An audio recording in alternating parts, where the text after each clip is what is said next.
Meet Joe. This is his wife. This is his son. This is his daughter. And this is Spot. They live here, but not for long. See, Joe wants to sell his house. And with house, I mean home.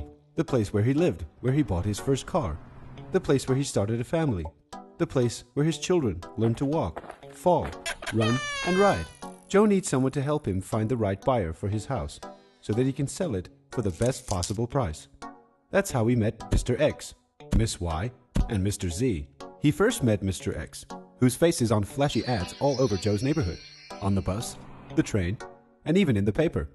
Mr. X boasts with awards and his polished reputation, and everyone selling property wants a piece of him. So did Joe, naturally. And he did get his piece, of this guy, and not Mr. X. See, Mr. X is in such high demand that he has no time to offer genuine individual attention. So Joe, like many others, ends up dealing with another, less experienced agent. This agent knows that Mr. X's reputation depends on sales figures.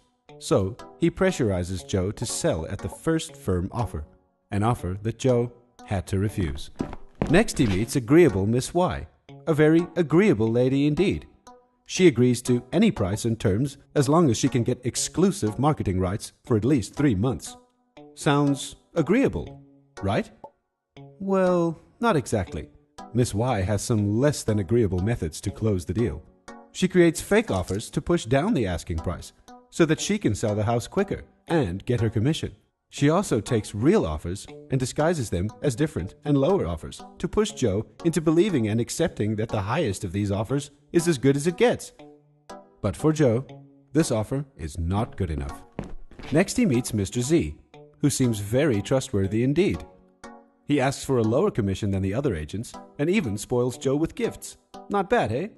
Well, Joe soon realized that those were all bribing methods to close the deal as quickly as possible. In short, Joe dealt with agents who presented him with market reports that were simplistic, inaccurate, and unrealistic, and sometimes no report at all. Agents that did not properly screen potential buyers because they wanted to impress Joe with how many times his property had been viewed. Agents that did not want to wait for the right buyer, but rather focused on closing the deal as quickly as possible, regardless of the selling price and the market condition. Agents that wasted Joe's time. And time, that is, time spent sleeping on the couch, which is what Joe will be doing when he tells his wife that they might not be moving after all. But then he finds an agent who knows that time is precious. That is, Joe's time, as well as his own. This agent does not bribe Joe with gifts or compromise his commission like Mr. Z because he knows the quality of service he provides and what it is worth. This agent is transparent in his dealings and prides himself in his work because making his clients happy is what is most important to him.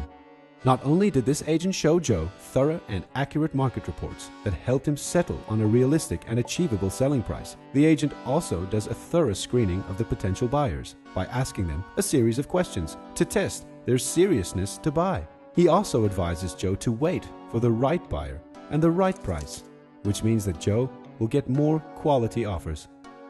Therefore, less time was wasted because the screening and interview process was so thorough.